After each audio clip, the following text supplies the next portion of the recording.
Hey folks, how are we all doing? 1, 2, yeah. Hello. Let's get everything in place. I don't know whether I'm dark or not. Let me see. Yeah, we seem to be live. Getting there? How are we doing? Yeah. Looks like it's coming. I'll just mute that one. I don't need to be there. I need to watch myself coming back on YouTube. Not necessary these days. Hey, 1, 2, 2, 2, 2. Yeah. Okay. I still got. I think I damaged my hearing a little bit on the aeroplane. I was using my earbuds, and I had the movie at the right level. But every time an announcement came on, it was blazingly hot, and I had to rip them out of my ears, and it was really dangerous, actually. So watch out for that. Okay, so I probably need to just turn that a little bit, so I've got a bit more.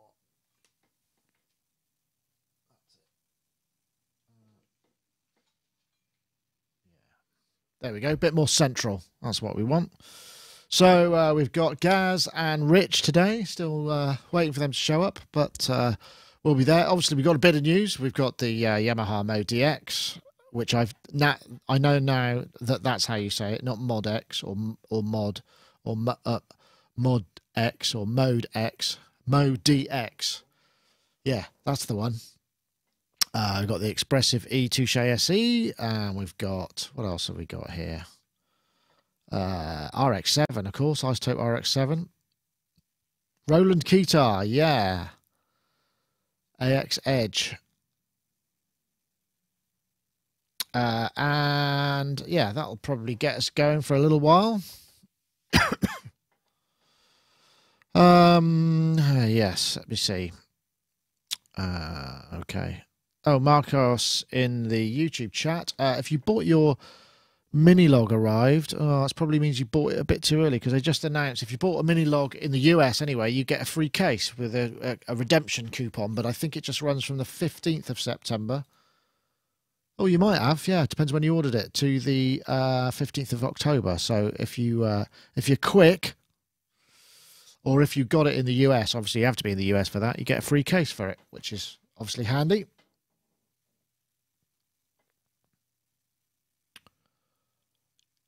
Yeah, well, earbuds sort of on the plane are kind of necessary, really. Azio head, that's just the way it goes. I mean, for some things they are, and I have to use them for this because I don't really want to sit here with massive headphones on. But I generally don't. You know, it's much more controlled in this environment. Just trying to think the last time something really loud came down the headphone. I think it was on the plane. Something happened somewhere else as well. Oh, I think I set the gains wrong in on it. So yeah, I'm usually pretty careful, but there you go. Ah, Clayman, you got the notification. Glad to hear that. We like to hear that people get notifications. That's the way it works. Who's that? Steve Elbows. I don't know how much time I have in the chat. Oh, let me find my... To read the chat right now, I wouldn't mind comparing. Let me see. Medusa notes. I love the synth, but the Expressive XYZ is absolutely rubbish, comparable to MP. Really, really poor. Blah, blah, blah, blah, blah, blah, blah. Excuse me. Sorry, I didn't mean to speed read that. I haven't had a chance with the XYZ pads. I was trying to get into it last week. I mean, one thing I did find with the Medusa, I was kind of hoping that it was going to be like, you know, the 3 oscillators were all going to be Dreadbox Erebus standard, but I don't think they don't feel like they've got that extra weight. There's something, you know, different, and you know, it's not exactly the same. So I'm not quite sure why that would be. Cheaper car company, you're subscribed, but you haven't had a notification for ages. You might want to check in your notification settings what you get, because sometimes they get you know, you might not have checked, you know, when people go live, can I have notifications? That's possible. So what else is saying? Wednesday. The Waldorf modular deal as well, yeah, that's in the US only. But if you buy the KB37, which is the case with the keyboard, you get a free NW1, which is the wavetable, sampling wavetable module for free. So that's pretty good. That's, again, 15th, but you've got to be US and you've got to buy it between the 15th of September and the 15th of October. So, yeah. Hey, Northern Cat, good morning from Quebec City. Hello to you too. I still feel like I'm in your time zone, to be honest. I'm not quite back on the grid, as it were, since that flying visit to New York. I can't complain. I had absolutely great times, worth every minute of lost sleep. Let's see. Innovation video worked. Quite fancy a DeepMind 6 now. Oh, hang on, that's not right, is it?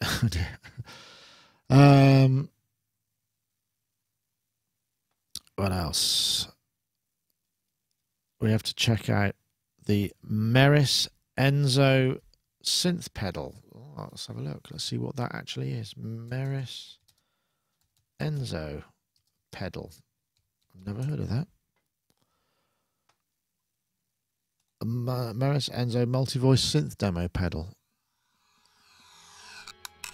All right, let's check it out.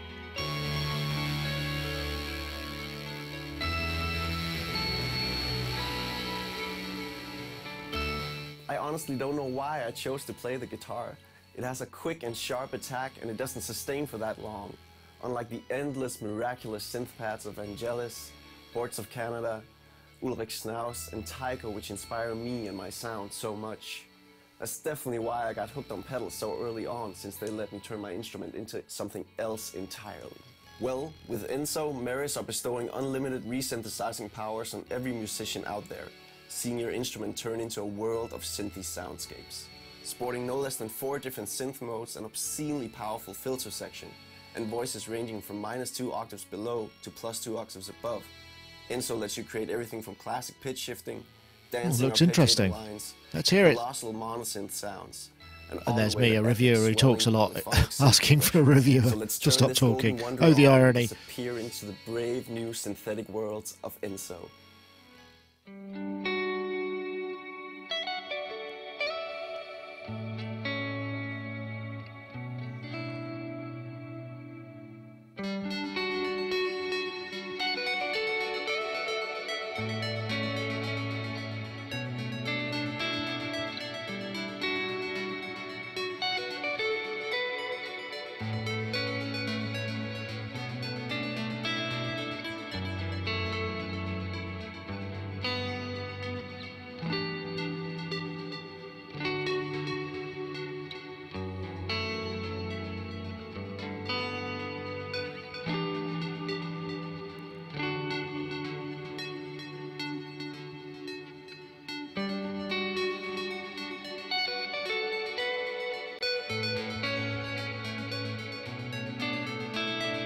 Oh, the next one. All right, we'll try the next one. Hi, I'm Angelo, and this is Enzo. We have a long personal and professional relationship with synths. I remember when I was 8, I was always dialing in patches at my local music store while waiting for guitar lessons. In Terry's case, he always wondered how the synth sounds were made in Ghost in the Machine. We've gathered up all of those many voices into our own unique instrument. Let's take a listen. The Enzo has 4 synth modes. Mono, for classic leads and bends.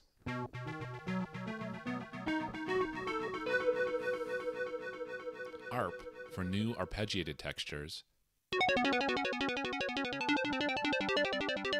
Oh, that's nice. Poly, for chords.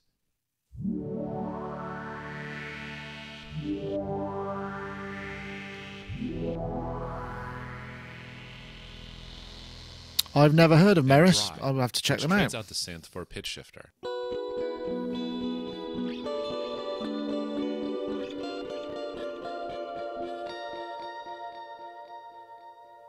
Let's take a quick look at some of the parameters to fine-tune the Enzo. Interesting. It's a bit meta, isn't it? Watching other people's YouTube videos by your Detective John. Check this video out. Instagram. Let's see if we can get that open then. All right, I'll check it out. What?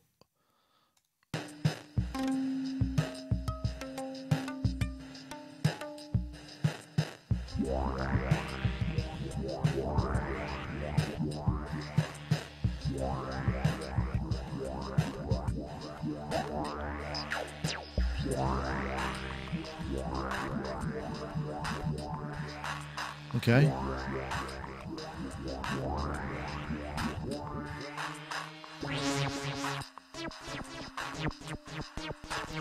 Not really floating my boat as much, but well worth checking out. Right, I'm just going to step away a second. Won't be a moment.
Okay. Where did I put those headphones?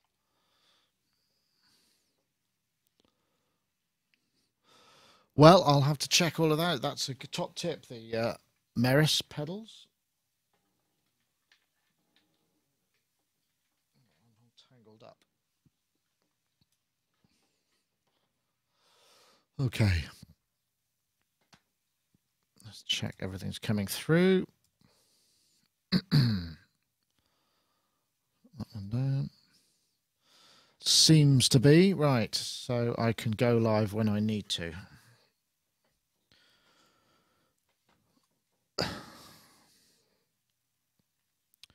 Oh, Mercury 7 inspired by Blade Runner, is it? That's interesting. Well, yeah, that rings a bell. Maybe we did a news item on that, but I just don't recall. But yeah, I'll have to check their stuff out. Okay, let's see where we're going now. Oh, I better hit go on my backup recording, just in case. Who else is on? We've got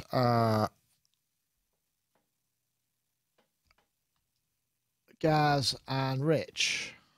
Is Div Kid Ben in the chat room? He can come on if he wants. I don't know whether or not he's available. Maybe he's just doing it on his phone. Who knows? I hope he didn't say he could make it, and I... No, I haven't heard anything. No, he said he's at college, so he's moonlighting. Obviously working, encouraging music students to put some efforts into their projects. Fair dues. Keyless Mod X would be good, seeing the key one lacks. Okay, right. So, okay, plenty of you hanging out there. Good, thank you very much. Let's just see where I am. Stream health is not good. Is that really, really, really right? Everybody okay? Seems to be all right this end. It's coming in. Why is that not getting out? So it says stream health is grey. Well, I haven't had any complaints, so I hope it is all right. Oops. Okay. Let's just check. We're getting videos to play. Yeah, videos are playing. Good. That's all good stuff. Okay. Right, we should have some people coming on stream shortly, assuming everything's working. I'm not sure why the stream health is... Am I coming back to New York for AES? No. I did actually cycle past the Javits Centre. Cycle past it. We hired a bike and cycled down the west side of Manhattan. and I remember the Javits Centre. But no, I won't be going. It doesn't really have enough content for us, and again, it's quite an expensive trip. So staying in New York is not cheap. So it's probably not really the sort of trip that we would make unless we suddenly got a load of sponsorship. But I can't imagine there's an awful lot of content then for us, really. I mean, I did go to the AES. We did go to the AES in, I think, 2006. And I mean, I really like going to New York, but that was the last time I've been. So it's been 10, 12 years since I've been. Okay.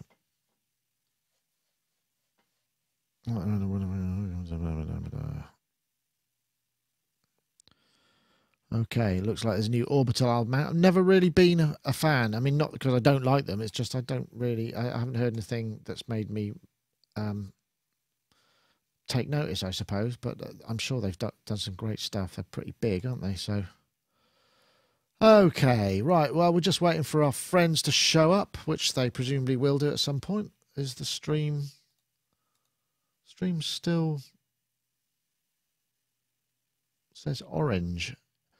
Everything all right out there, video-wise? What? Enough 8 or 8 clones, Nick. What did you say?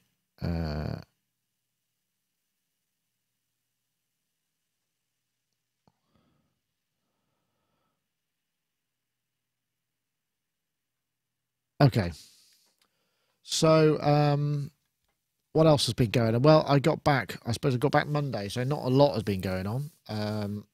We shot an interesting product video yesterday, which will be coming out in due course, but it's one of those things that can't be spoken of. And what else have we got? I'll be getting cracking on the I've got to review the Uno synth and also the Medusa. Going to get on with that. Those are my next tasks. We Are the Suns. Did we hire City Bike? Yes, we did, actually. That was it. A great system. Very hot. But, yeah, it's good. Yeah, we did the Riverside Park. Went all the way down to Battery Park. Very nice. See you, Div Kid.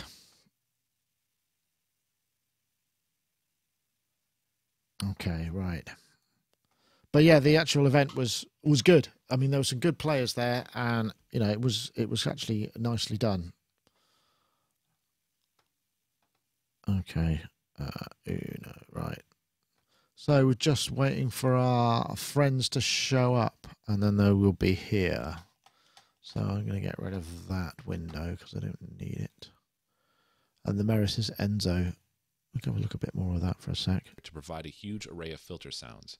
Let's take a listen.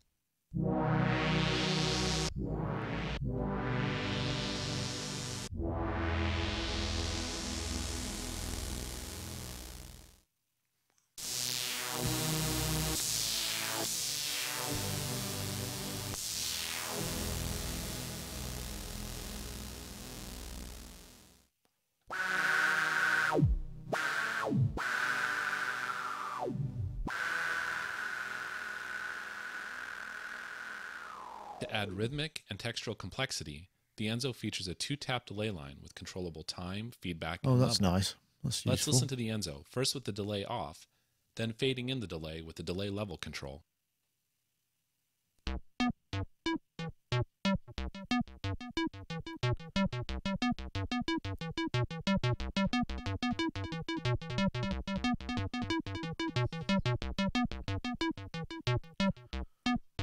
The Enzo's ring modulator can be set to create a spectrum of sounds ranging from bell-like tones to a tremolo-like effect.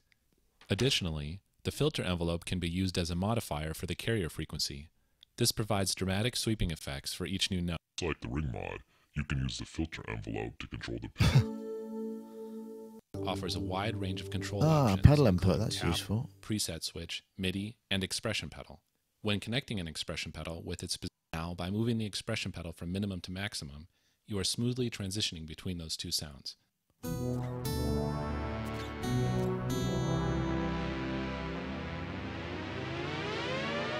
Sounds like some pretty smart DSP work they're doing there.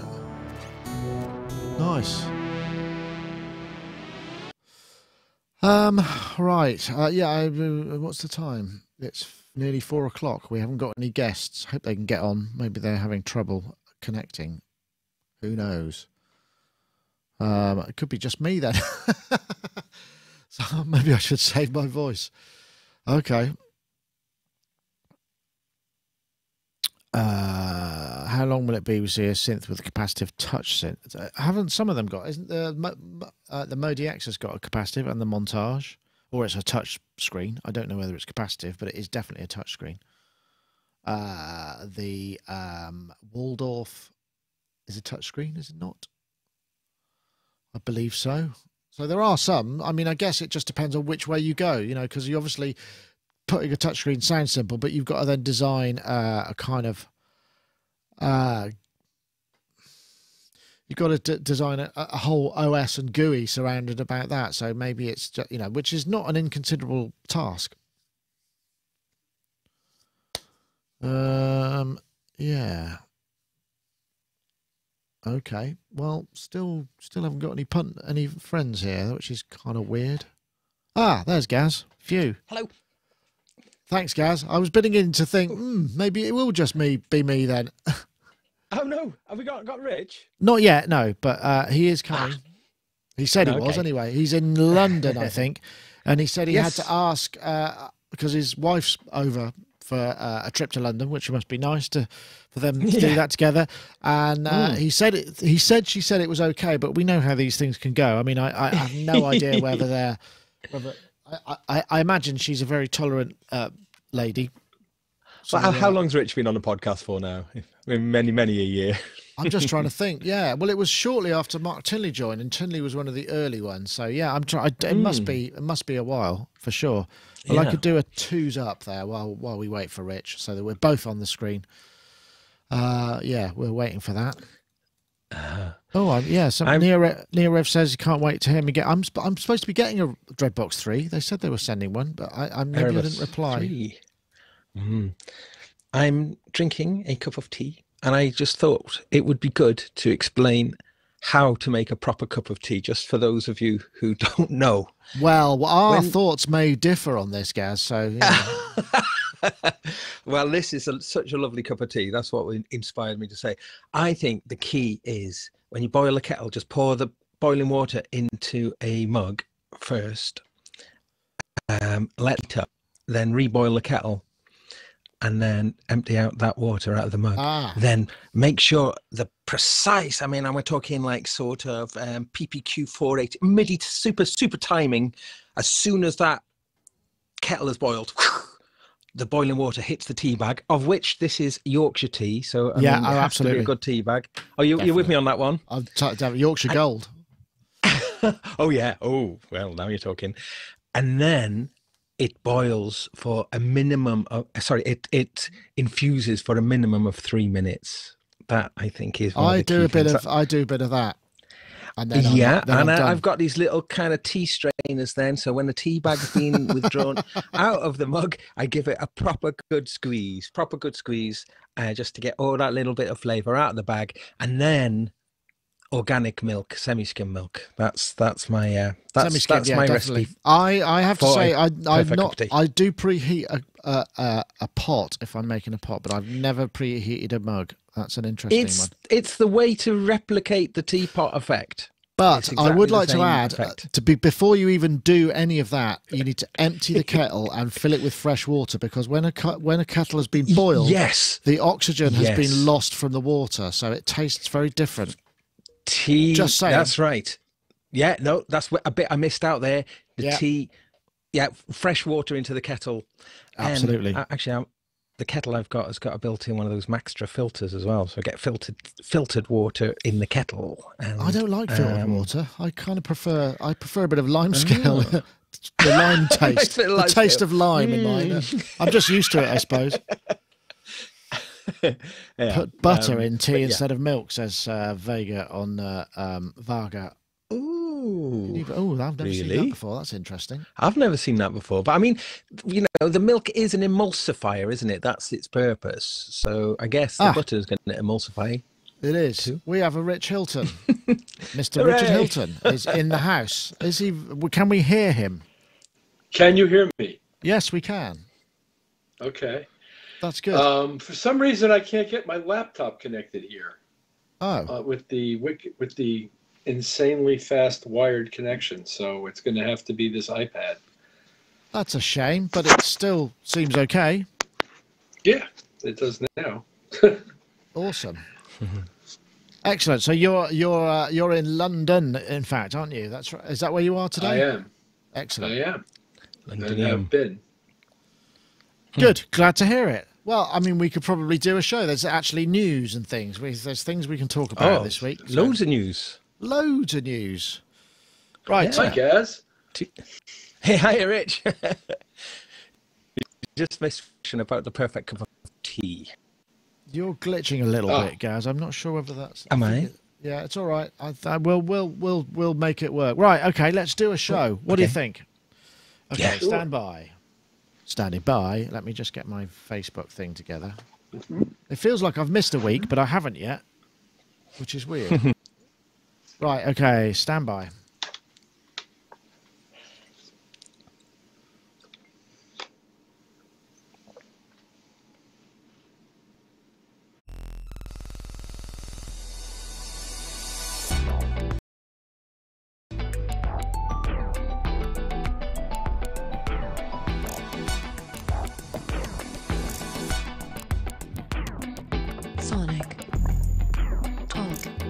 Hello, everybody. Welcome to Sonic Talk, episode 550.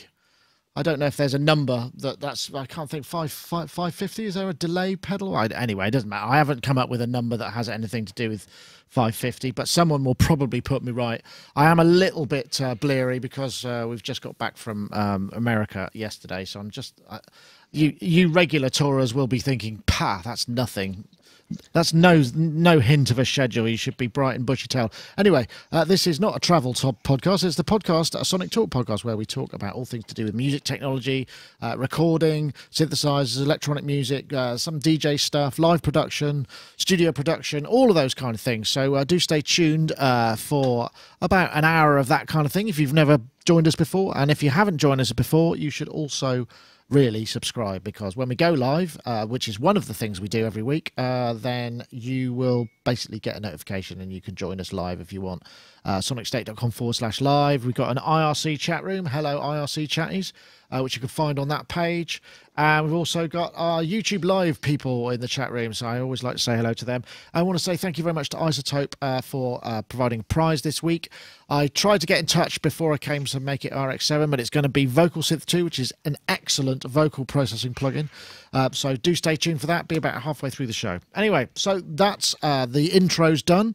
Let's say hello to everybody. We'll start with Mr. Rich Hilton, who is wearing a Sonicstate t-shirt. Check it out. Look at that. Loud and proud. That colour suits you very well, Rich. Goes beautifully with the lower third. I think there may have been some kind of synchronization when we chose that colour that it would be the Sonicstate blue, but I can't vouch for it 100%. Lovely to have you. How are you, Rich? Well, thank you. How about you? I'm good. We should point out that you're in a hotel and you're on your iPad, which is not your usual thing. So there's a little bit of roominess going on, so I'm sure we'll forgive you. It's still pretty acoustically sound. Day off today, then, or are you playing tonight? Day off today. Playing, I should add. A rare day off. Playing with Chic at various points around the globe. I keep seeing pictures of today's office. Although you're not doing the office one, you're just, it's, are you ready to party? Or what's the get lucky. It's the... Well, the last one was called Do You Want to Party, because that was the song that we performed for that packed room. But, yeah, I did an office picture that day. Ah, okay. Excellent. So, yeah, lots of traveling and lots of fun. Nice to see you, Rich. Always a pleasure. Nice to see you.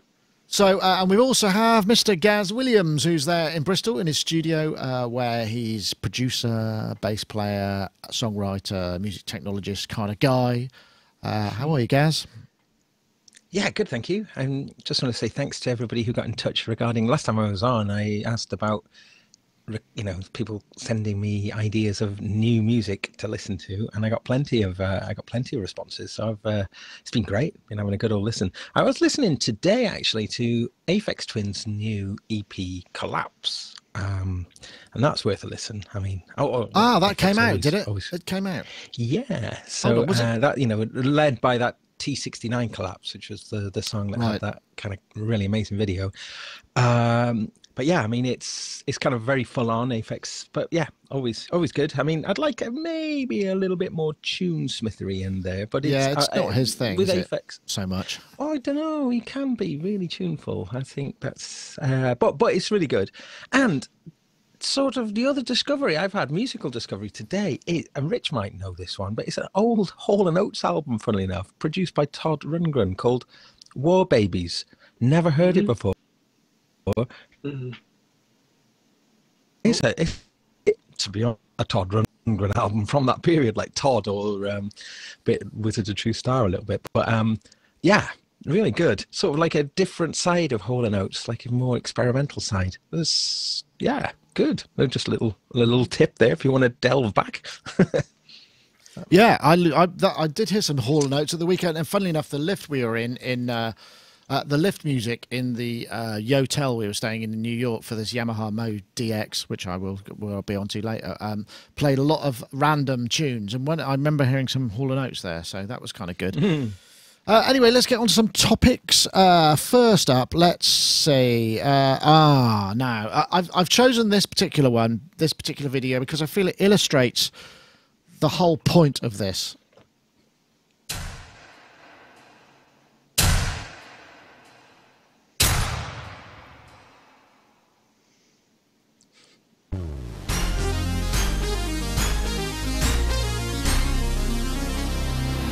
Sergio, don't hurt him now.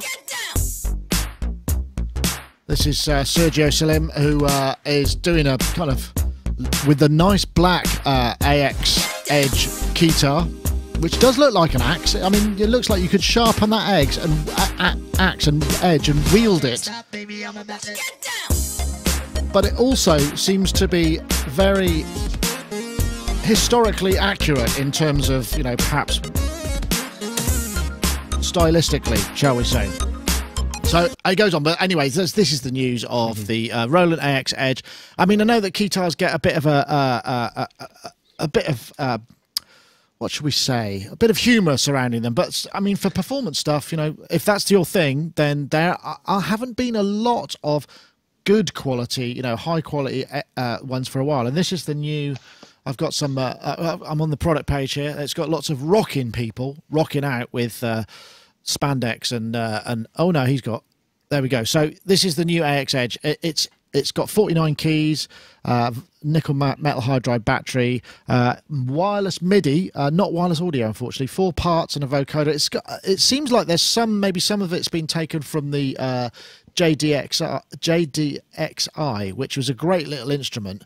Because it's got a vocoder as well. I mean, in structure, I don't know whether the technology might be a little better or whether it's not got the analog side of it, but it looks like it's actually going to be quite a powerful thing. And there's another video, which I haven't got a link to on this one, but where they go over the way that it's the expression stuff. And it's got the mod grip, which is really nice, the sort of mod bar, but it's also got this ribbon slider, which is also pressure sensitive, plus an assignable knob. So there's a lot of expression there and aftertouch, which, you know, if you're going to be sort of wading around the stage with one of these things, then you want to be as expressive as possible. It'd be terrible if there was like no velocity or pitch bend. You'd look a bit of a chump.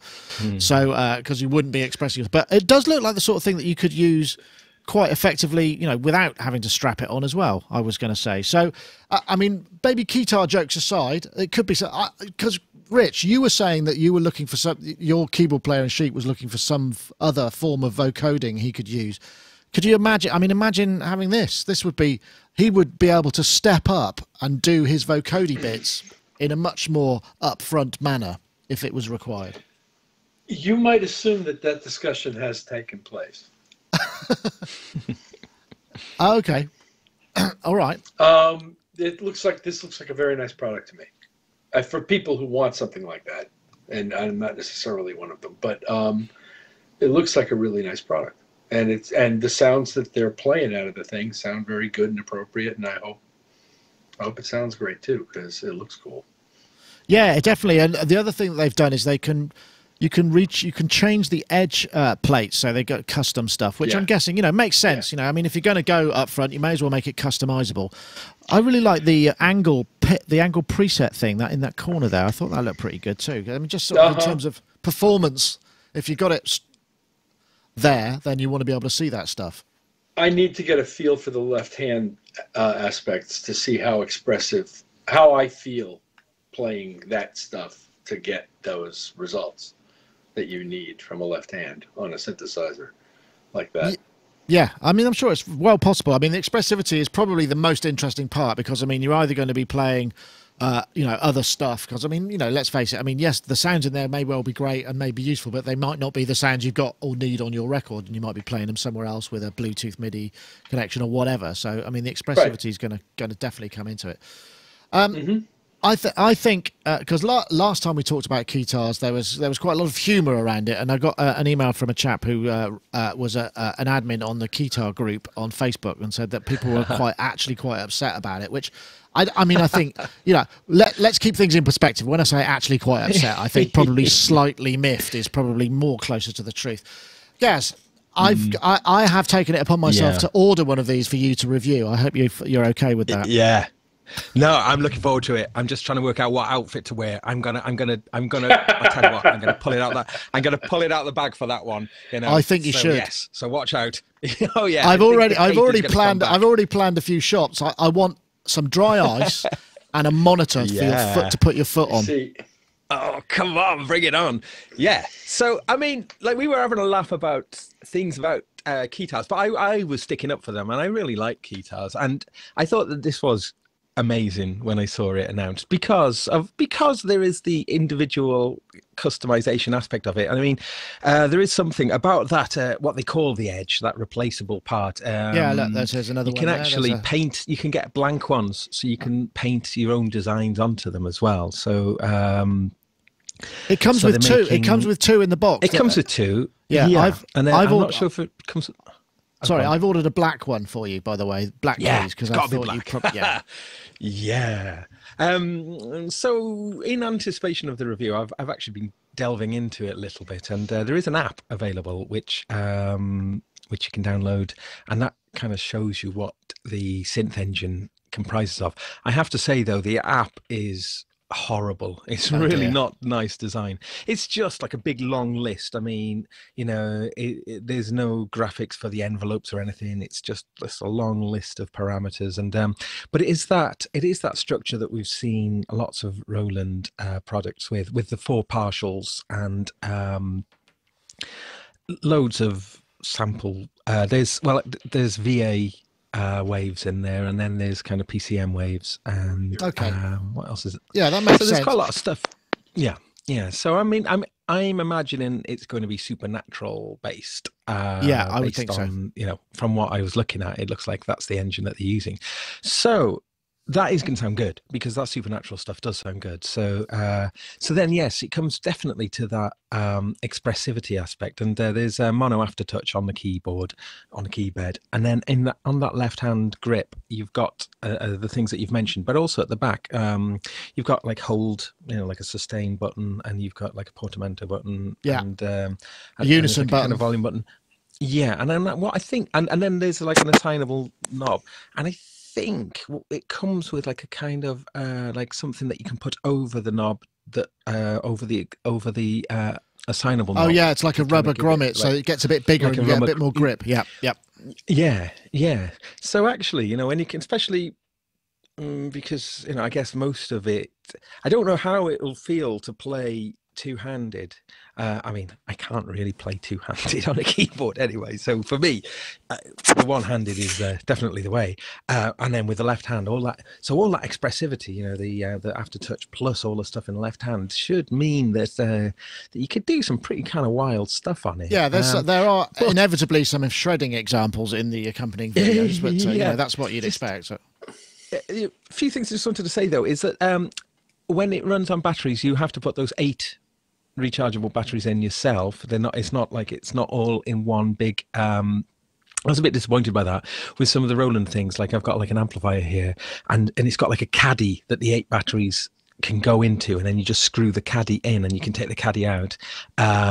You can't with this, so batteries are going to have to be individually pushed in, and you get only 4 hours battery life with it as well. So, which not so good for a prog gig, right? So. Yeah, no, but that's just a fair regular point. gig, just with a sound check and just the time. You don't want that to be running out of batteries. And as mentioned, there's only wireless Bluetooth, which I'm kind of wondering where we're at with wireless audio, and why it couldn't have had a wireless audio built in. I'm sure we're there now, but we should have been able to have that, so it would be a truly mobile thing.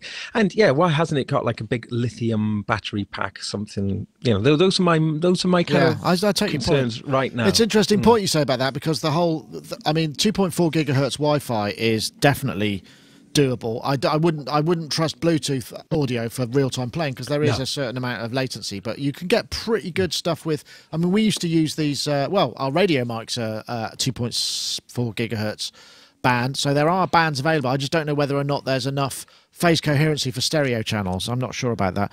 Rich, maybe you've come across that. Have you seen any kind of stereo audio transmitters for that kind of thing? I mean, you get radio packs for guitars, but you're not really seeing many of them for actual stereo line keyboard stuff. I mean, I know there is things, but it's the latency that's the issue, I think. I don't see why there should be a latency issue, because if you're transmitting guitar signals the other direction, or in that direction, why? I don't see why that. I don't know. I've never actually shopped for wireless gear that involves using these things, so I'm not really sure. But yeah, and I agree with Gaz. It'd be nice if they'd built it in, but it probably exists outside, and you're going to have a strap on, which is where most people put their packs anyway, guitarists and such. Yeah. So I think that the reason why these things get a bad rap is because they kind of encourage people to do all of this silly posturing. I honestly think that's. What do you mean? What do you mean? Why, Have you ever seen Gaz? Have you seen Gaz play, Rich? Yes, I have. And I'm not calling Gaz out in any way on this. It's just all of the ads have the guy doing this, and it's got this like level of aggression that doesn't really suit the keyboard kind of expression anyway. But I think that's one of the reasons why it gets a bad rap, is because everybody, seems to think that they're supposed to be able to shred at that point, and that's not, necessarily what keyboard players mostly need to do. That's true. There's a perceived wisdom, isn't there? The kind of guitar. If you're playing guitar, you're going to be giving it a bit of hip and a bit of elbow and stuff. But with keyboard players, some do, and that's fine. But it's not as large a body of keyboard players as it is a larger body of guitarists who give them an overdrive and a squealing guitar, and they're just sort of, you fall in. You can't help yourself, So. I'm probably not that fond of it with guitar players either, so this is just a thing about me, I guess. But that kind of, posturing. Yeah. Thing, it does work though. I have to say, because I was in New York at the weekend. I probably mentioned it more than once, and I went to Madison Square Garden and I saw Childish Gambino. And I've never been to Madison Square Garden. I've never seen. I don't know much of Gambino's stuff. I mean, This Is America and a few things. And they had a moment where they did this is where the guitarist steps on stage, because it was basically him on stage and the band in sort of 2 orchestra pits next to him. So he was holding the whole show with a few dancers occasionally. But when the guitarist came up and did that thing that you sort of want to amplify in that space, the audience responded so well. It was visceral, and I think that's the sort of thing. Sure they do. It can work so incredibly well at times. So yeah, I mean, it has its place, but perhaps not, on. In every arena, shall we say. It's going to be about 879, I believe, a UK pound. So it's an expensive thing, it's not a cheap. So I guess for that, it's probably pretty well built. It's not expensive. I guess not, but it's not expensive. It makes a whole bunch of sounds all on its own. It's not just a controller. True. And it does have wireless Bluetooth MIDI, and If it has, and it seems no, I think that's a perfect. I suppose it's going to be proper robust price. as well, isn't it? It's going to be properly robust. It better be. Speaking of robust, though, I wonder how robust the Bluetooth MIDI is, though. I mean, because that was the other thing I was thinking about. If you were running it entirely wirelessly and then using a sound module elsewhere, and then you'd be entirely relying on that Bluetooth MIDI. Oh, that's and true. I just wondered sort of what that would be like. Because I mean, you know, I was doing a gig before Christmas time I used this wireless thing, and it was, I think that was actually not wireless MIDI. That was a bass. I was using it with my bass, and but it was really susceptible to a lot of noise. Yeah. You're not wandering around the room with that so much, I guess. But yeah, I know. I take your point. It says it's got Bluetooth version 4.1 Bluetooth LE, and I don't know what I don't know what the range is on that, but yeah, I'm guessing it's the sort of thing that you'll find out as you step off the stage and stage dive into the audience, what to be carried across their backs while you rip a solo that's playing on your main stage rig, and then suddenly it all goes down. Yeah, that would be the time, right? Yeah. See? See? Yeah, I suppose. Or whatever, you know, whatever you might be doing, or playing a delicate piano solo on the balcony, you know, whatever it may be.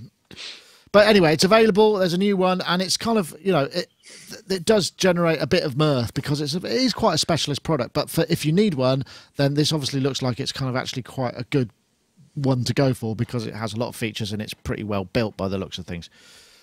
Right, I think we got through that without too much derogatory. I hope the Facebook group people and admins will be happy with that. So I just felt I had to say that. I guess it probably makes sense to maybe go on to the Yamaha Mode X, which I now know is how you pronounce it, not Mod X, not Mode X. Mode DX is what it is, and this is the new. What video is that? That's this one.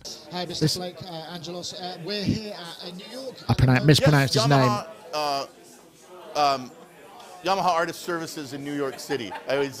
Where am I? Yeah, I'm at Yamaha Artist Services in New York City. It's on 5th Avenue, about 53rd Street or so, down here in lovely Manhattan, New York, New York. City's so nice, they named it twice, right? Exactly, did they? Indeed they did. And it's not raining, and it's been a great. We've witnessed the streaming event, which all went very well. Yeah, I think it went great. And you know, so what am I talking about? I'm talking about the new Mode X music synthesizer. So the Mode X is based on Montage DNA. It has the same AWM2 sample-based engine, exactly the same actually. And then on the other hand, it has this really great 8-operator FM synthesizer, the 64-voice polyphony, total of 192-voice polyphony. So very powerful dual synthesis engine. And of course, in the middle you have the Supernom, just like on the Montage. Again, it's Right, I mean, there's loads of specs available. There's quite a lot of videos available. I mean, there was some great performances by people out there as well.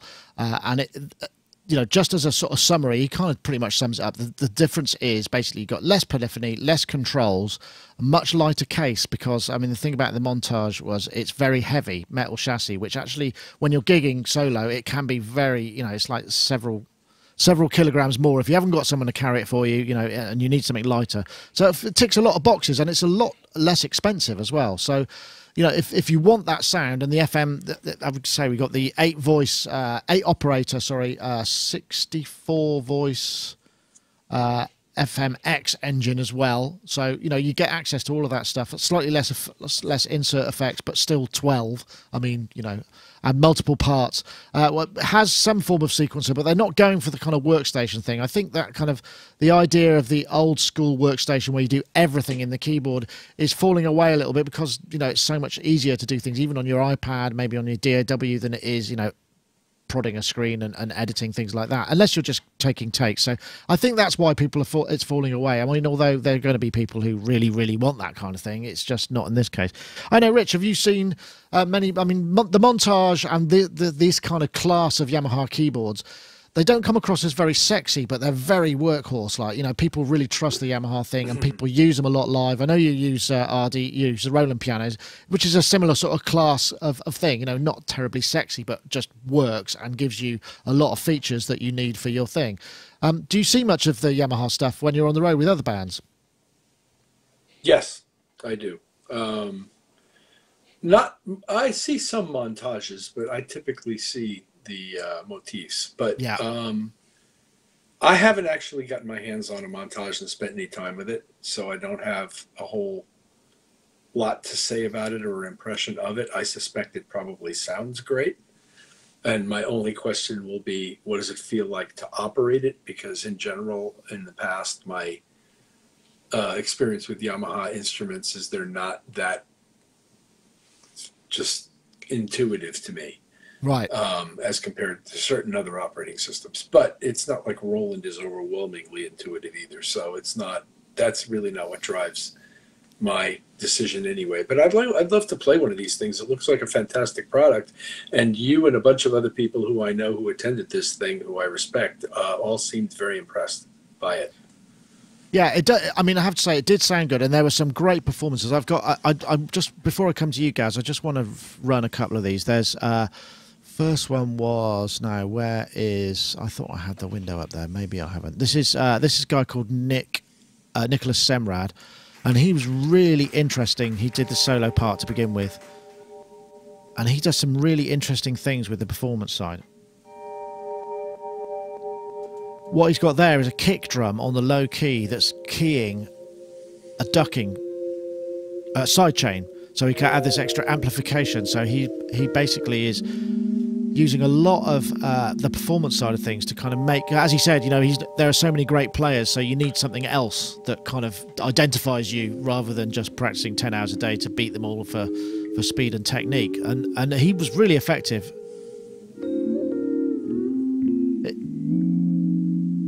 So that was that guy, and there was also this amazing pianist called Domi, a French girl, who played. It was just sort of, you know, astonishing. She sounded like Joe Zawinul, basically, and she was playing all this great stuff.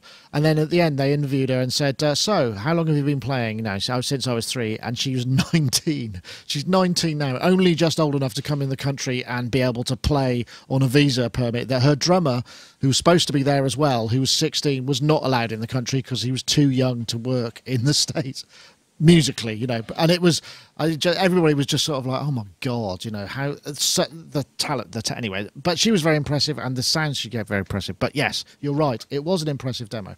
Gaz, I mean, I don't know, I think they're probably more prolific in the US, the montage and that side of things. Motifs, you see a lot of musicians playing, you know, they're sort of an MD's keyboard, aren't they? Sort of, you see them with a lot. Yeah.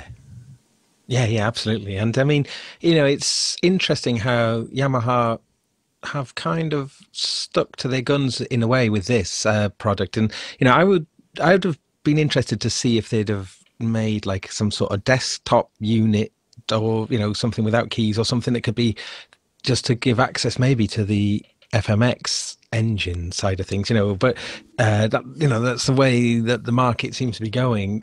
You know, well, certain aspects of the market, but they've really, you know, this is much more focused to being more like a kind of traditional keyboard synth affair, I guess, you know, more to the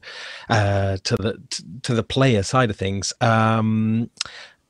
With that said, though, it is interesting seeing the price point come down. I think that the Mo DX, so it's like Mo DX, like Mo, yeah, like more DX. Okay. Yeah, kind of, yeah, like more DX, yeah. I think it will load DX7 patches as well. Yeah, there's a 6 is 11, right. 6 is 1199. The 7, right. The 7, which is 76 keys, 1399. These are UK pounds, and the 8 is 1639. Yeah, so, you know, a lot of keyboard for the money, I think. Yeah, I mean, really interesting. I think a lot of people, though, are really keen to play around with FMX, because, you know, FMX had this really interesting sort of revival in the last year or so. So this certainly brings that price point sort of a bit closer. I mean, yeah, as I say, I'd like to see them just I mean, you're not alone. You're not alone. A lot of people were saying, you know, can we just have the FMX engine with a redesigned case so that the GUI is a bit different? Because I mean, one thing that you could say with the Yamaha OS and the Yamaha GUI is obviously functional. Lots of people have used it, and it's kind of got a history through from the Motif right the way through. So, you know, it has all of that heritage. So you don't want to alienate your existing customers, but by the same token, it's not very sexy. You know, it's not the sort of thing that makes you feel, you know, maybe connected emotionally or whatever, you know, which or desirability. And I think if they could figure out, and in this, I mean, it's, to be fair, you know, many have tried with an FM interface, so you know, it's not as if it's an easy task. But that, I think you're right. If they could do an FMX engine synth that was just really rocking, they would do well. What it did remind me of, though, in a way, was probably the closest I've seen to a hardware version of Omnisphere, actually, when you look at the structure of it with the 8, like, how does it work now? I think there's like, is it like 8 part or 16 part multi-timbral, but each part consist of 8 like elements, and those elements then can be you know, are like kind of complete synthesizer voices in their own right. So so it's very complex and very deep synth engine on there, and you can create very complex splits and making patches which combine the AWM2 engine with the FMX engine as well. So so it's definitely like a rabbit hole kind of synthesizer as well. And that did get me thinking whether how many people who would be buying it to use it as like a kind of stage keyboard would actually go down that sort of programming kind of route. So that's one thing I was intrigued about. But I mean, it does sound really good, though. I do. What's that guy called again? Nick what? I've got to check him out. He's something else. Nicholas Semrad. He's got some stuff on. Yeah. The other thing that I should point out, we did an interview with Richard Devine, who was there playing with his modular, and he was using it for alongside of those voices as well. And that was great, and we talked to him about that. And he programmed a lot of the voices, the FM side. He didn't do any of the WM2 stuff, as far as I could tell. He was much more. But he's an FM nut, and I was kind of saying, well, you know, is he the only guy in the world who can listen and know which parameter to tweak when he hears a sound to change the character of the sound, you know? Because I mean, instinctively, you know, you'll go, I want to dull it down. I know what to do with the envelopes or maybe the oscillator mix or the waveform selection. But with FM, it's a kind of abstract concept, so it's a much harder thing to get inside and instinctively work with. Rich seems like he might have something to say there. Well, yeah, this might be a good time to mention the new F-Expansion Cypher 2 synthesizer, which in fact puts FM within a fairly traditional synthesizer framework structure and allows you to do. So if you were at that moment that you just described where you wanted to dull it down, you would actually have absolutely no problem doing that and assigning it to any one of, I don't know, a ton of real-time controllers and such. Yeah.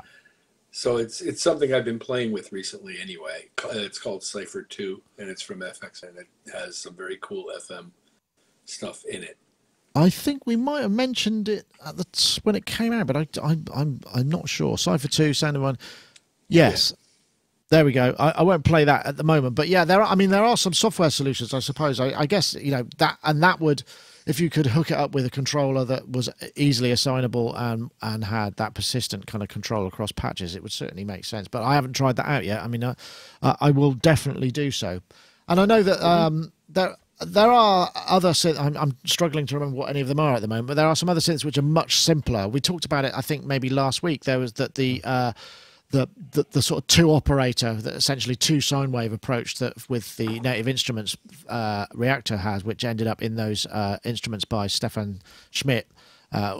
You know, show that you can get these incredibly complex things just by audio rate mod and careful feedback control and things like that. So yes, 8 operators, and it's got something like 88 algorithms, I believe, because Richard started dialing through them, and it was just like, oh my goodness. But you can modulate that. You can modulate the algorithms, and the other thing about the Super Knob was, you know, he was quite excited about it because although it seems gimmicky and it's right there front and center and it's got flashing lights, but you can automate so many things. But you can attach up to 128 parameters in varying degrees of positive and negative, you know, modulation amounts. So you can get some very, very deep and very, I guess, expressive stuff because you have the cadence of how you might turn the knob. So yeah, I think it'd be interesting. I imagine they'll probably want to send us one to have a look at, seeing as they paid my flight to New York and put me up at a hotel. But that's the deal you do.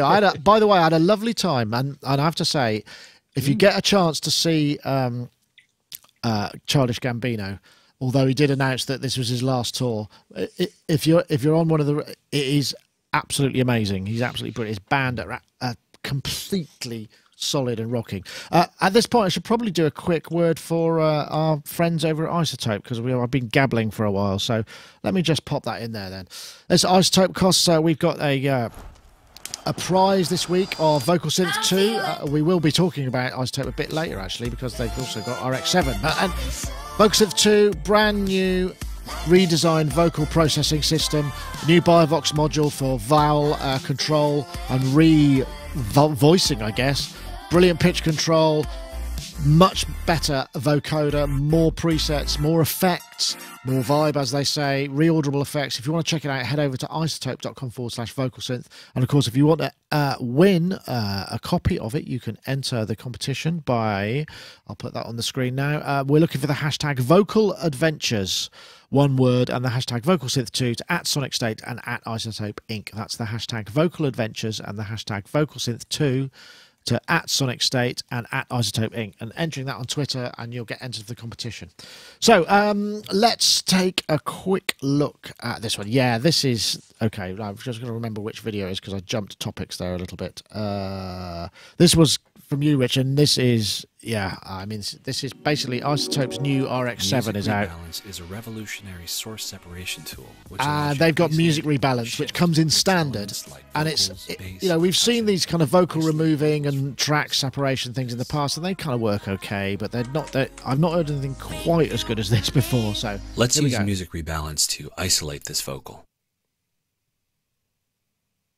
Here's that vocal isolated.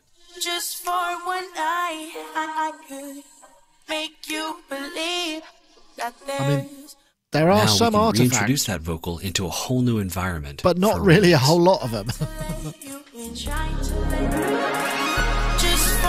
Right, so I mean, that's one of the things you could do. The other thing that you could do is kind of rebalance elements within it, and there's another demo later where they say, you know, this track, the percussion's too loud and the vocal's too quiet. So they turn the percussion down and turn the vocal up, and it's like, wow, that's actually very impressive. Now, Rich, you were first, you suggested this as a topic, so I'm guessing, you know, and I know Dave Spears has been using this a lot and he's raving about it. Have you had a chance to try it out? I haven't used RX. Oh, I am on. Okay. You are? No drinks yet. I haven't used RX7 yet, but I was incredibly impressed by this demo. And I'm pretty sure that the first time anybody walked up to me on a retail sales floor and asked me if we had a box that would take the vocals out of an existing recording was 1979. So this has been a long time in coming, this thing. And it does. The demos are really, really impressive. They extracted that vocal and laid it into another track, and it sounded with great. with a lot of effects on as well. It seems to handle the effects really well, which is most interesting. Yeah. And they did other things in rebalancing. They had a track that was kind of percussion heavy and vocal light, and they managed to rebalance that. And it's all hocus pocus, man. It's all stuff that last week you couldn't do. Kind of thing, and that's amazing to me. Yeah, it's very impressive. There was another demo as well where I think what was the other thing that I found? The rebalancer was one of them, and what was the other? This one. What was this one? I'm just trying to remember now. I thought I'd written the latest advances in Isotope's assistive audio technology. Yes, assistive audio. So basically, this comes in music. So it'll just examine the audio, and you can tell it what kind of stuff it is, and then it'll just kind of go, have we got any clips, clicking, hum, noise, and it creates a suggested processing chain, and then you could just hit it. So it simplifies things to a degree. And letting RX7 analyze the audio, Repair Assistant then offers different processing suggestions to help give you the best result, as well as 3 different intensities: light, medium, or aggressive. You can... Aggressive would be for the guitar track, obviously. Hey, yeah, there we go. I mean, the idea of kind of creating, because they've gone large on the assistant in previous bits of software as well, haven't they? With Ozone and with the other side of things. So this is a Neutron, and this is, so I could see why, because RX, when you get into it, I mean, we use it quite a lot for video stuff here. So, you know, particularly if you've got reverb, lots of reverb on a vocal, and you need to kind of focus the talking head a bit more into the user, or you know, there's hum or there's a bit of noise on the dialogue track. I mean, we use it all, and it is quite scientific. You know, it does you have to get in there and really, you know, although most of the time the auto mode works really well, I usually back it off a tad from that. But I mean, so they've taken it a little bit further. And this is all available in the standard version, which is impressive. I know, Gaz, I mean, you're an RX user, right? Yes, and Neutron and Ozone. But I haven't got 7 yet, but I'm very keen to try that out. I have been using the mastering assistant in Ozone a lot more than I thought I was going to use. You know, there's all these things like Lander and all these different automated mastering options out there, which I've been a little bit, you know, raised eyebrow to. But the mastering assistant in Ozone gets you really close. It certainly gets everything set up in a very useful way, and similarly with Neutron, you can. So they get that technology nice is working pretty well for them, right? Because it works on that's right. It works on not crowd. It's like AI, but analyzing lots and lots and lots and lots of music, and then applying that to the hive mind, I suppose, isn't it? Yeah. So seeing this, and I think that what you just shown in the demo there, giving you a bunch of options and then an amount chooser on the different options is a fantastic workflow design. That is, you know, I'd love to see that actually in the mastering system, some different choices, and then being able to sort of right. Well, it's like the old Photoshop thing where you kind of like go, I want to modify this, and it used to give you kind of like 20 different versions of that, you know, the redder, greener, and you just go that one, and then it would go, okay, variants of that one that you've chosen. I mean, that's the sort of same principle. It makes a lot of sense, I suppose.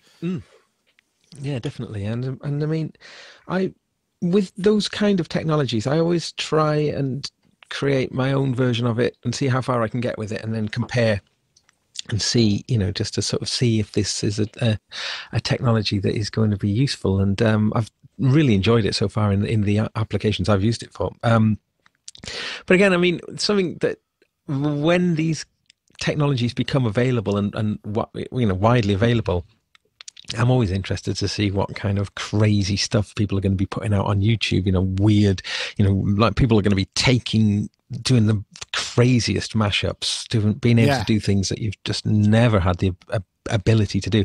And I was just thinking about, like, if you combined Melodyne 4 with this RX, you know, so pull all the parts out with RX, then feed it into Melodyne, and just you know, that's starting to get a bit scary. I'm just glad it's not an iOS app, because then it would be everywhere. You know, at least this is sort of a priced at professional tool, so you know, hopefully it won't permeate everything. But yeah, I mean, like it makes, you're right, Rich. You know, last week you couldn't, and now you can. I mean, it is those sort of things are paradigm shifters, aren't they? Yep, they certainly are. And Isotope has done a bunch of that in the last, I don't know, decade. Yeah. I think it comes, as usual, I think it comes in the standard. They comes in the standard, which is more aimed at kind of musicians, and then there's the advanced, which is more aimed post-production, film, that kind of thing, that gives you a lot more. And there's obviously upgrade paths, and it takes you, you know, where you need to go. So I would check out the pricing stuff. But I mean, you know, I might be writing a letter to our friend at Isotope asking if we can have an upgrade, as long as our computer can handle it. I mean, I don't know. They're pretty good on optimization and stuff. So, but yeah, another one of those paradigm shifting moments, for sure. Okay, right. There's oh yes, we didn't mention this, but I'm going to mention it now. This is the Expressive E Touche SE. We shot a video with them last week, or maybe it was the week before. I can't remember now. No, it was the week before, and we published it last week, Monday. This is the brilliant Arthur Boufflet, who is their demo product guy.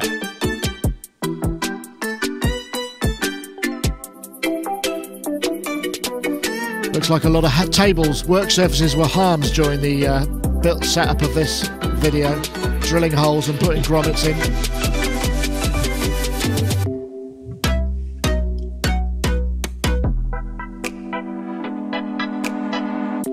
He's a great musician. But yeah, anyway, the Touche SE, it basically takes the original Touche, removes the MIDI output and the CV outputs, drops the PICE a bunch, and the whole thing goes via USB. But you can still obviously address MIDI in the outside world via going through your DAW and a MIDI interface, and CV if you've got sort of that kind of thing.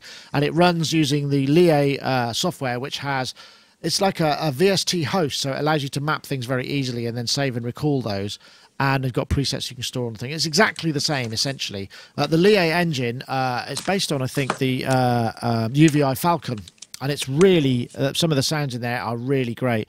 I know, Rich, I mean, you're a Roly user, right? You like that you can express. Have you tried one of these things? Because I think you might dig it. I haven't. Yeah, I'd need to play around with it. It looks cool.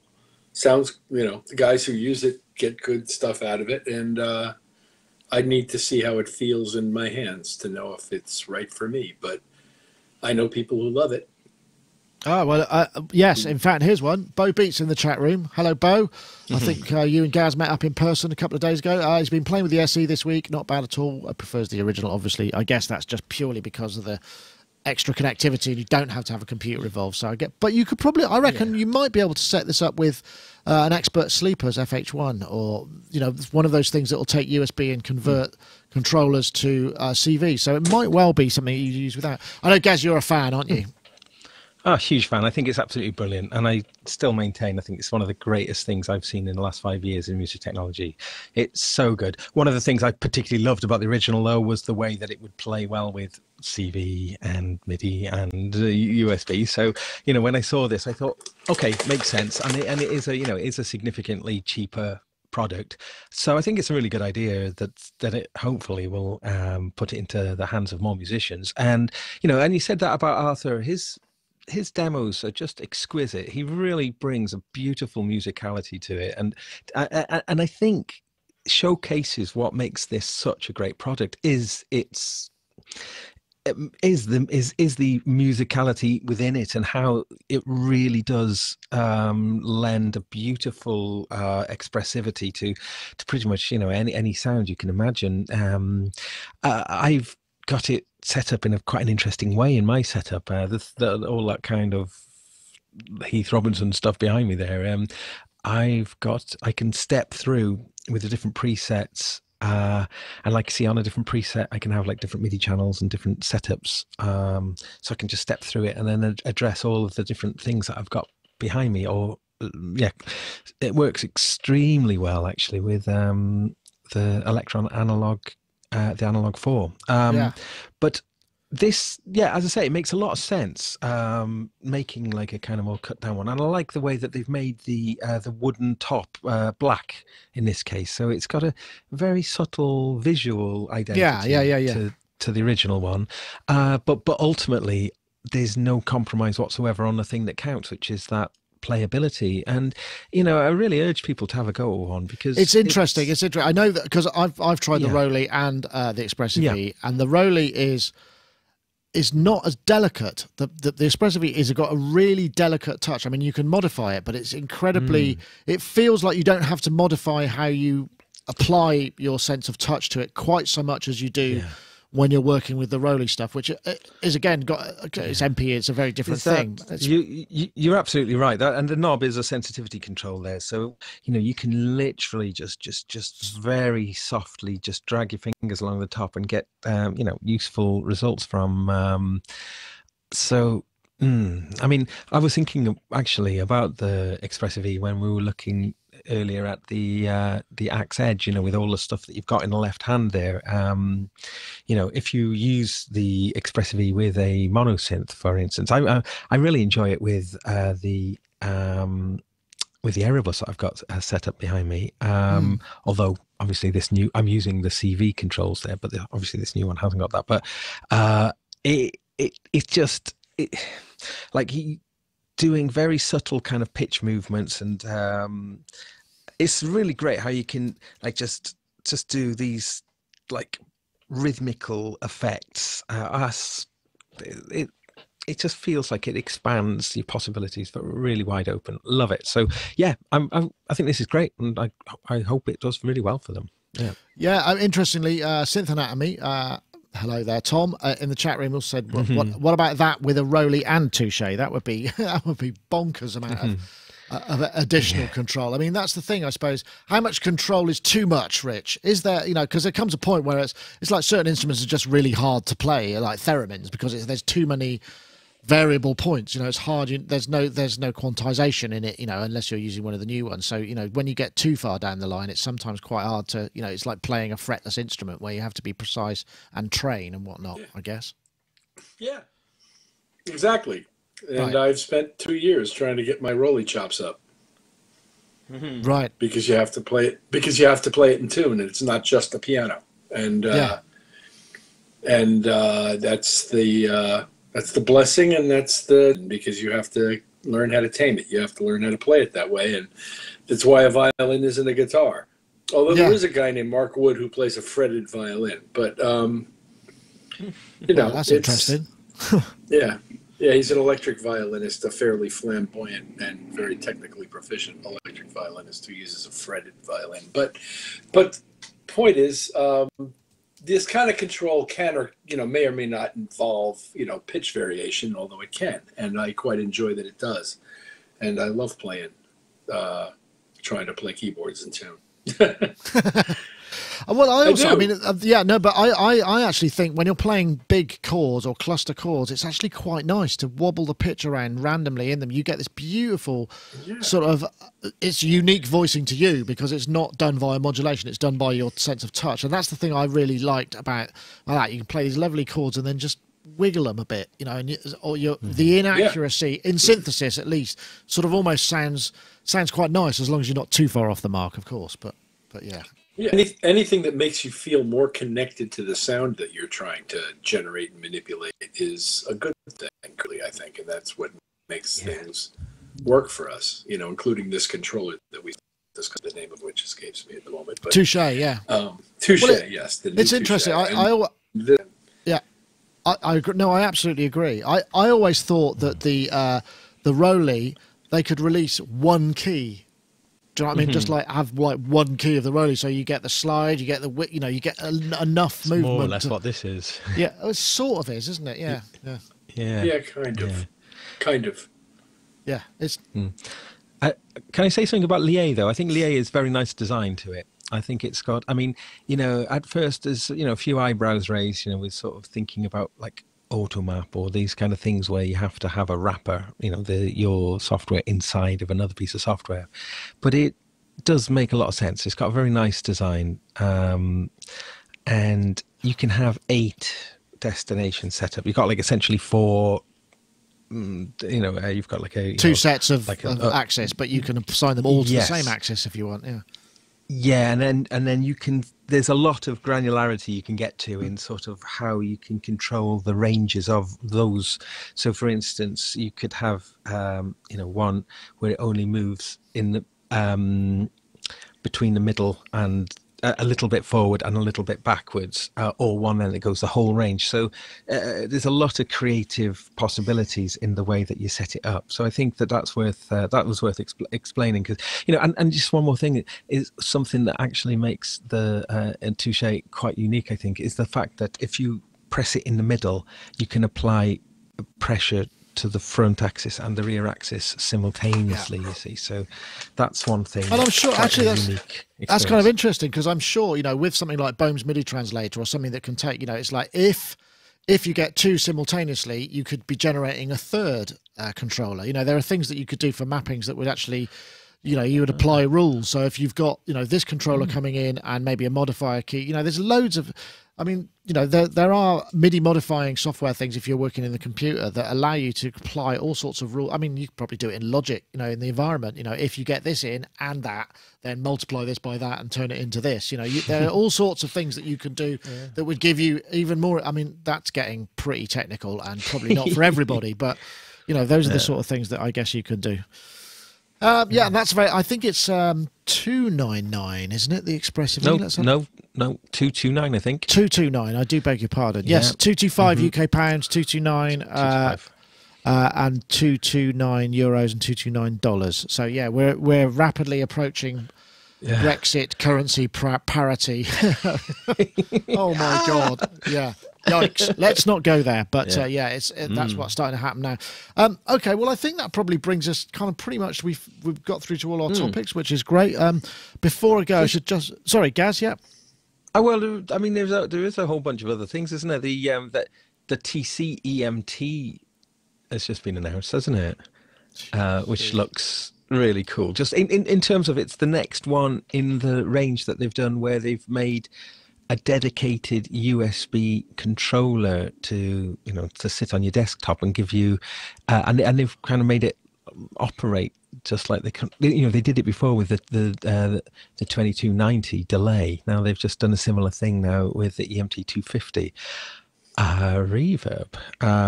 So there's a bunch of sliders and controls on there. Oh man, that looks that's got the Ursa Major space station kind of those fantastic faders. Aren't they cool? And it's got good metering on it too. So I mean, this is again is a newish sort of idea that say we saw it with the 2290 and now seeing it with this again.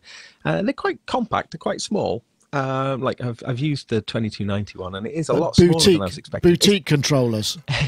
Oh, there we go. Oh, but they've got all those. One of the things that's super cool about this is that people who use them have sworn about how the interface is a big part of the experience of it. So having this device then mimic the actual interface, the user experience, I think it looks brilliant. I'm really into that. It's the EMT the DVR 250 is one of the ones I used to use quite a lot on the when I was using UAD stuff, for whatever reason, and I really used to like that one. And so I think it's 349. It'd be great if you bought it and you got Do you get the UAD version of it as well? That would be. Oh no, you wouldn't get it. It's not UAD, is it? Of course, that'd be stupid. No, maybe they make a UAD version. Wow, it'd be great if you could. So you could map those to UAD version, because that's where I've experienced this before. It does look lovely. All those. Oh yeah, good shout, Gaz. Yeah, okay. I don't know. Rich, do you miss those LARC days when you had the LRC or BRC in for the lexicon in the middle of the console, and you could reach for it and tweak your Bug Beans preset or whatever it was? I miss it in that nostalgic way that I miss being in those rooms with those people and doing those things. But I'm quite happy with the way I'm able to get those results now. Yeah, I guess. And I would second your approval of the EMT 250 emulation in UA. I quite like it. And my favorites these days are exponential audio. But I'll bet you this TC thing sounds great, because their reverbs usually do. Yeah, I'm sure we're right. But yeah, anyway. So yeah, good call, Gaz. I mean, you could build a console and maybe match them together, just have like a couple of those in the middle, that. Oh yeah. I mean, I can imagine that people. Do you think people are going to design their studios around this new hardware? Yeah. $350 MIDI controller. They just strike me as being that happy marriage of doing stuff in the box but still having that enjoyable hands-on effect. But I think especially the metering aspect of it, just kind of that'll be in there. I think it's really good. One other thing, if you don't mind, I'd like to mention though is Gestrument Pro, which is an iPad app and an iPhone app, and that is really, really interesting. And that we covered it on Sonic Touch a few years ago, the original Gestrument, which you can kind of think of it almost a bit like an arpeggiator, but it's something else really. And what's happened with Gestrument Pro is I think Jesper Nordin, who was the original programmer, has collaborated with Jonathan Lindahl. I'm not sure, excuse my pronunciation there, but he's one of the real superstars of iOS. He's the guy behind AUM Mixer, the Mixer, and Sector, and Audio Share, and various other kind of absolute essential iOS things. So, and it's got his professional touch on it there. But what Gestrument Pro allows you to do is have up to 16 different there's built-in sounds, or you can use it with MIDI, and you can move these like nodes around the screen, and you can set various musical rules to the different nodes. Right. Okay. It's like a kind of I know, it's like a kinetic controller type thing, if you want it to be that. Yeah. Yeah, but it really does let you get into quite a lot of depth with it, and just I think it's well worth looking into. Another thing that's worth mentioning, because I completely forgot. Sorry, was I didn't announce the winner of last week's competition. Which I probably should do. The last week's winner is a chap called John McCulloch from Dublin in Ireland. And if you would like to get in touch, John McCulloch, you'll have had to watch to the end of the show to find out. Please do, and you will be given a copy of Vocal Synth 2 by Isotope. Sorry, I didn't get round to that. That's a bit remiss of me. There's always something. I blame the jet lag.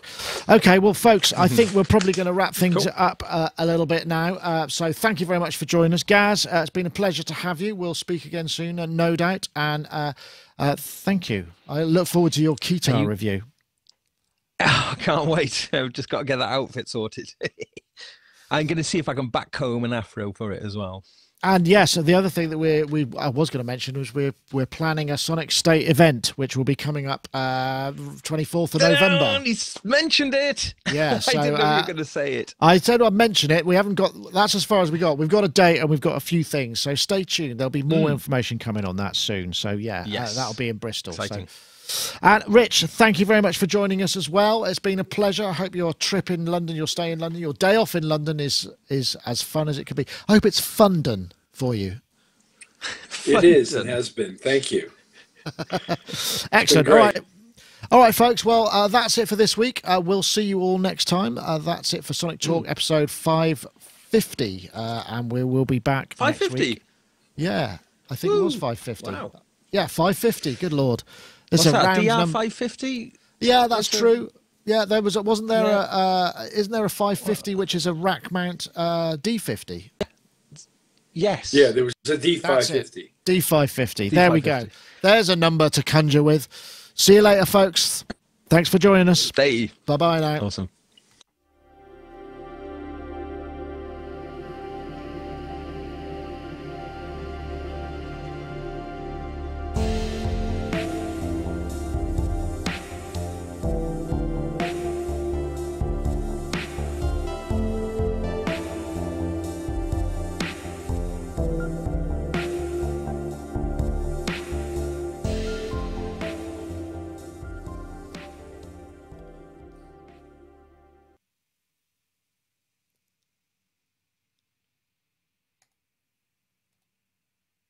And okay, so let me just check it's gone through because I want to make sure it all gets